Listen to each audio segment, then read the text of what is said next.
በኋላ ደግሞ አንቀባረህ ነው ልታኖረኝ የሚገባው የሚል ህግ ይሄ ጫና መኖር የለበትም። ልጅ ወዶ ፈቅዶ ለቤተሰቦቹ ኖረውለት ነው እንዴ ቢያደርግ መባረክ ነው ከቻለ ከተሳካለት አቅሙ። ቤተሰቦቼ ለብር ብቻ ነው የሚፈልጉኝ።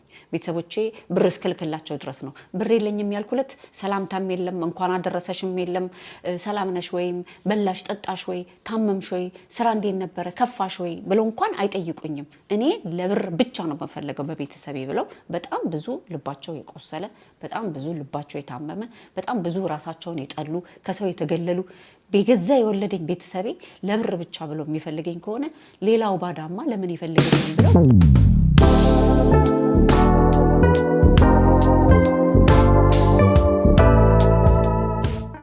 ልቅም ተደርገው የተሰሩ የሸማኔ ጋቢዎች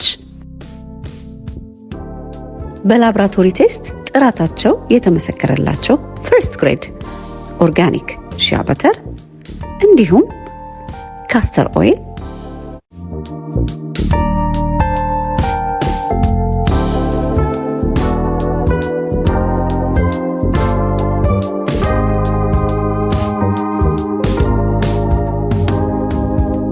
በተለያየ ሀገር ላላችሁ ገና ጥበብ ዌብሳይት ላይ ታገኙታላችሁ።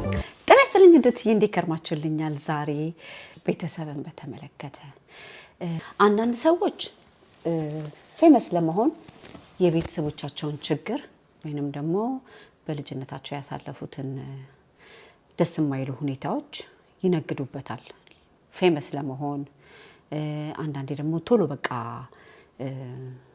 ሰው ጆሮ ውስጥ ግብት ብሎ ወዲያው ብር ለማግኘት እንዴት ብዬ ልንገራችሁ፣ አጭሩ መንገድ በቃ ሾርት ከት መጠቀሚያ በዚህ ሰዓት የቤተሰብ ነገር ብዙ ሰው ጆሮውን ስለሚጥልበት አንዳንዴ ቤተሰብ ውስጡ እርር ድብን ብግን እያለ ታሪኩ ዋጋ የከፈለበት ነገር እነሱ በምን አይነት ሁኔታ ውስጥ እንዳለፉ ምን ውስጣቸው ይዘው እንደሚጓዙ ሳናቅ መነገጃ እናረጋቸዋለን ወይንም ፌመስ መሆኛ መተላለፊያ እናረጋቸዋለን። እና ይህንን ነገር በጣም ትልቅ ትኩረት እንድንሰጥበት በንብረት ዙሪያ ትልቅ ጉዳይ ሰማሁኝና በጣም ውስጤን አዝኜ፣ ምክንያቱም ከዚህ ትልቅ አባት የሰማሁት በጣም ውስጣቸው እርር ብግን ድብን ያለበት ግን አማራጭ ስለሌላቸው ያደረጉት ነገር እኔ በሳቸው ቦታ ቢሆን አቅም አለኝ ብዬ በጣም ለራሴ ስላዘንኩኝ ምናልባት ይሄ መልእክት ሊጠቅማችሁ ይችላል ብታስተውሉበት በማለት በእንደዚህ አይነት አጠር ባለ ቪዲዮ መጥቻለሁ። ስለምትከታተሉኝ ከልብ እያመሰገንኩኝ በዚህ አጋጣሚ ቻናሌን ሰብስክራይብ ያላደረጋችሁ ሰብስክራይብ፣ ላይክ፣ ሼር እንድታደርጉ አደራ እያልኩኝ ወደ መጣሁበት ሀሳብ።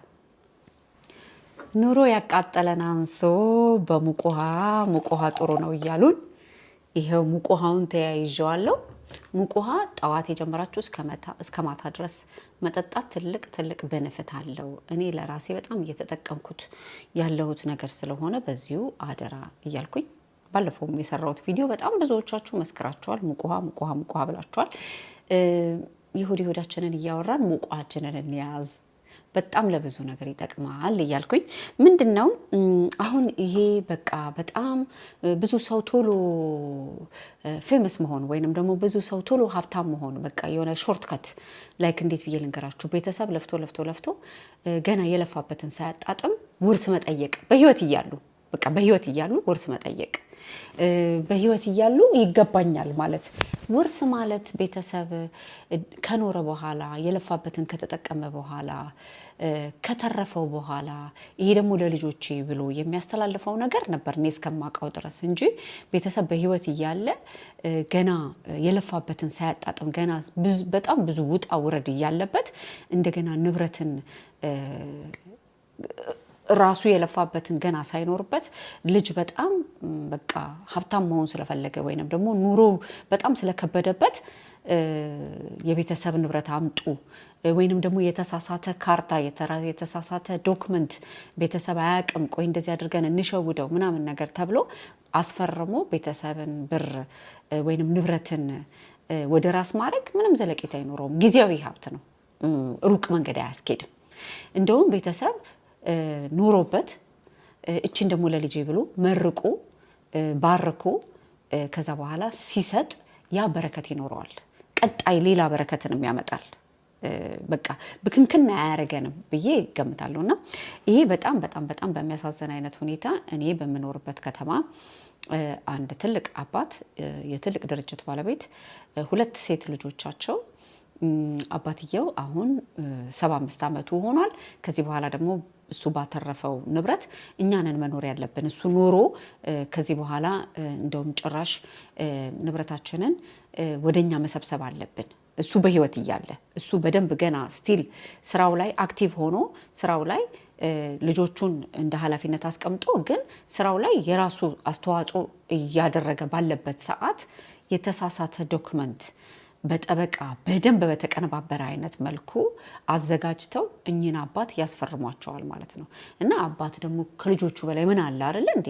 የወለዳቸው ልጆቹ የተንከባከባቸው ልጆቹ በቃ የለፋበትን ነገር በሙሉ ከዚህ በኋላ እኔ ደግሞ ብደክም ከዚህ በኋላ ደግሞ እኔ አንድ ነገር በሆን ልጆች ያስቀጥሉልኛል ብሎ ሁሉን ነገር መስመር የያዘን አባት በዚህ ልክ አጭበርብሮ ወረቀት ሰጥቶ አስፈርሞ ከዛ አባት እንደለመዱት ባንክ ሲሄዱ ኖ ብር ማውጣት አይችሉም። በገዛ ብራቸው በገዛ ንብረታቸው በገዛ በለፉበት ንብረትና ሀብት ከዛ ባንክ ኖ ከዚህ በኋላ እኮ እርሶ ፈርመዋል አይደል እንዴ ባለፈው አሳልፈው ሰጥተዋል አይደል እንዴ ብር እንዳያወጡ ከዚህ በኋላ ብር ልጆቹ የሚሰጡትን ነው እንጂ እርሶ እንደፈለጉ ብር ማውጣት አይችሉም እርሶ እንደፈለጉ ማድረግ አይችሉም ሲባሉ ሰውየው ድንጋጤ ብቻ ሰውነታቸውን ግማሽ ሰውነታቸውን ፓራላይዝ አደረጋቸው።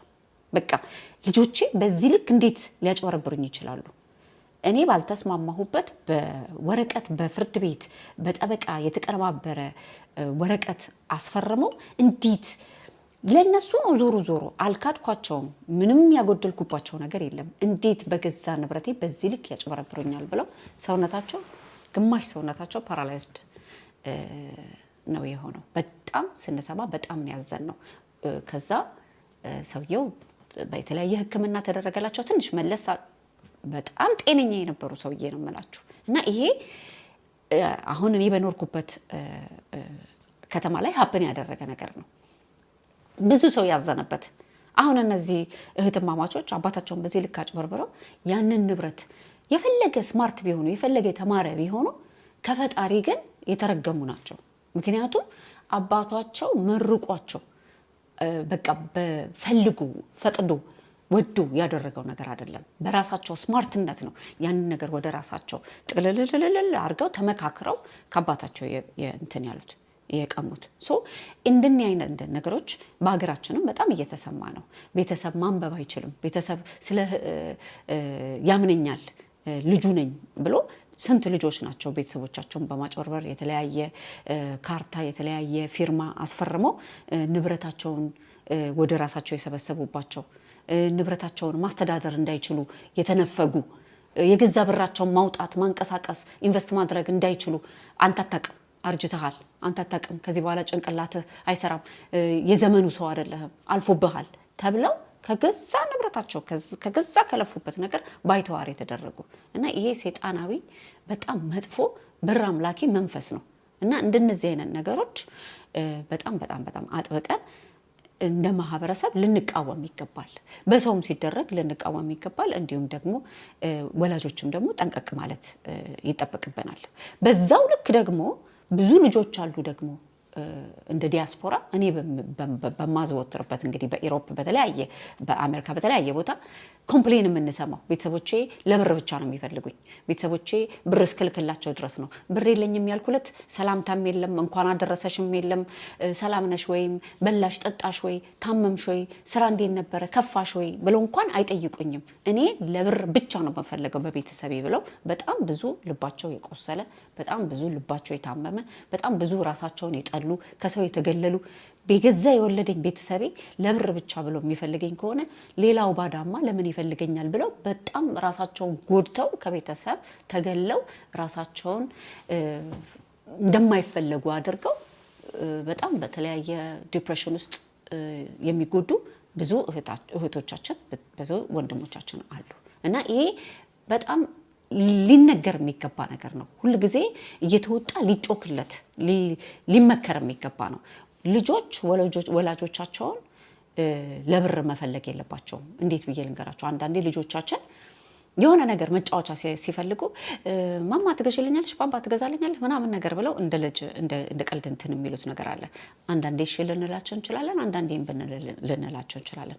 እምቢ ብንል ወላጅ ነን፣ ልንወደድ ልንከበር ይገባናል። እሺም ብንል ልንወደድ ልንከበር ይገባናል። ልጅም ደግሞ የወለዳችሁት ያሳደጋችሁት ነገ ይጦረኛል ብላችሁ ያላችሁት ልጅ ሁሉ ጊዜ የመጦር አክሰስ ላይኖረው ይችላል። ግን የልጅና የቤተሰብና የወላጅነትና የልጅነት ፍቅር ሁሉ ጊዜ ከብር ከጥቅም ከምንም አይነት ኢንትረስት የተገለለ መሆን አለበት። ምክንያቱም አንዳንዴ ወላጅም ደግሞ ልጄ የእንትና ልጅ እኮ ቤት ስለገዛ አንተ እኮ ለኔ ያልገዛህልኝም ብሎ የማይችል ልጁን 10 ዓመት ኤሮፓ ላይ ስለተቀመጠ ወይ 10 ዓመት አሜሪካ ላይ ስለተቀመጠ የእንትና ልጅ እኮ እንዲያርጋ የእንትና ልጅ እኮ እንደዚህ ሆና የእንትና ልጅ እኮ እንደዛ አድርጋ ምናምን እየተባለ የሚወቀስ በጣም ብዙ ሰው አለ። ያንን አለማድረጉ ደግሞ ልክ እንደ እንትና ልጅ እውነታቸውን ነው እኮ እነሱ ስላደረጉ እኔ አላደረኩም ብሎ ደግሞ ራሱን የሚጠላ ደግሞ በጣም ብዙ ሰው አለ።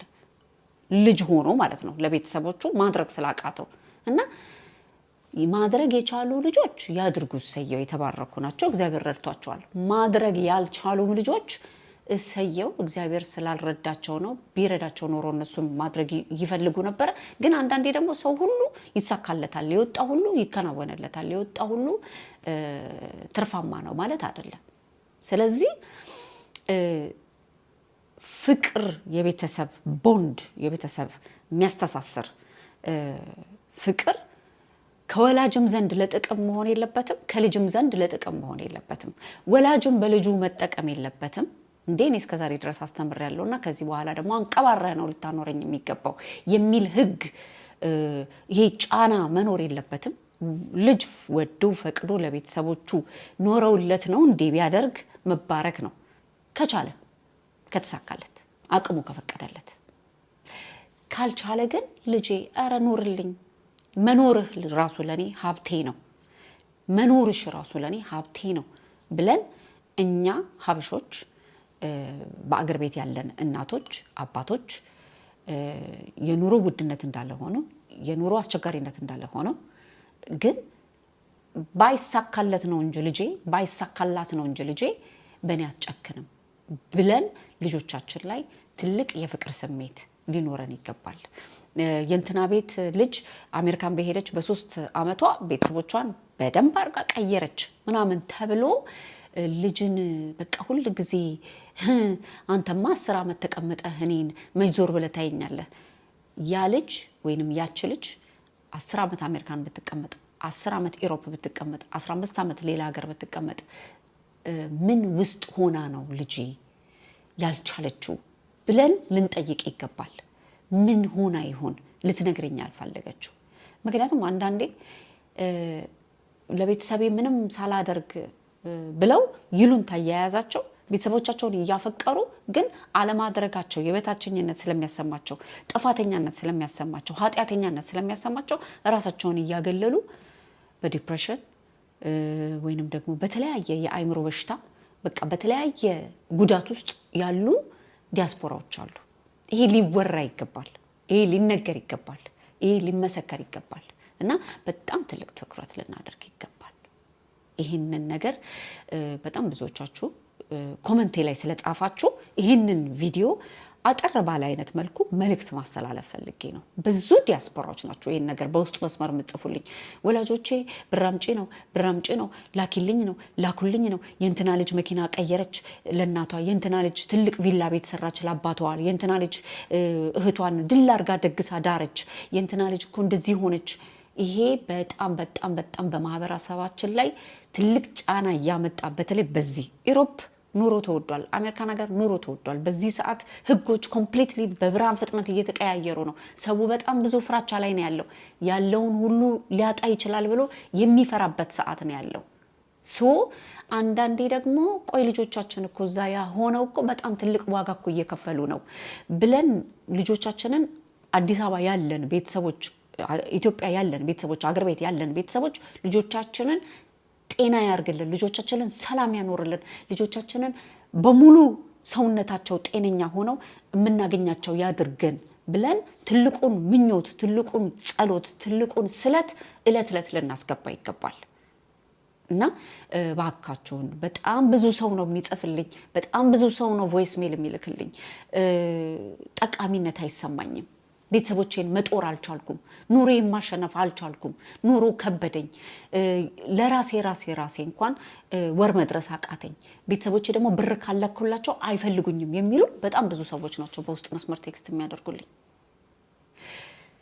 እባካችሁ ሁላችንንም ማስተዋል ይስጠን እያልኩኝ የእናንተን አመለካከት፣ የእናንተን አስተያየት፣ የእናንተን ገጠመኞች ይጠቅማል ብላችሁ የምትሉትን በዚህ ጉዳይ ላይ ደግሞ ተበድለናል ብላችሁ የምትሉ ሰዎች ኮመንት ላይ እየገባችሁ የራሳችሁን ገጠመኝ ጻፉልን። አሁንም በድጋሚ በዚህ ኢሹ ላይ በዚህ ሳብጀክት ላይ ተዘጋጅቼበት ሞር ብችል ሰው አስገብቼ እንደው በጣም እንድትረዱት ምን ያህል ከባድ እንደሆነ እንድትረዱት እመጣበታለሁ። በእውነት ቤተሰቤን ሳልጦር የራሴን ኑሮ መመስረት አልፈልግም ብለው እድሜያቸው ያለፈባቸው ብዙ ሴቶች አውቃለሁ። ከዛሬ ነገ በተለይ ለሴት ልጅ በጣም ከባድ ነው። ስለዚህ ይሄንን እንደው እስከዛሬ ድረስ ተሳስተን ከሆነ ካሁን በኋላ ግን እንዳነሳሳትበት ማስተዋልን ሁላችንም ይስጠን። ስለተከታተላችሁኝ ከልብ አመሰግናለሁ። በዚህ አጋጣሚ ቻናሌን ሰብስክራይብ ያላደረጋችሁ ሰብስክራይብ፣ ላይክ፣ ሼር እያደረጋችሁ እንድታበረታቱኝ አደራ እያልኩኝ በሚቀጥለው ኢትዮ ኤልሲ ላይፍ ስታይል ላይ ጠቃሚ በሆኑ እያዝናኑ በሚያስተምሩ በተለያዩ ቪዲዮዎች እስከምንገናኝ ተባረኩልኝ ወዶቼ።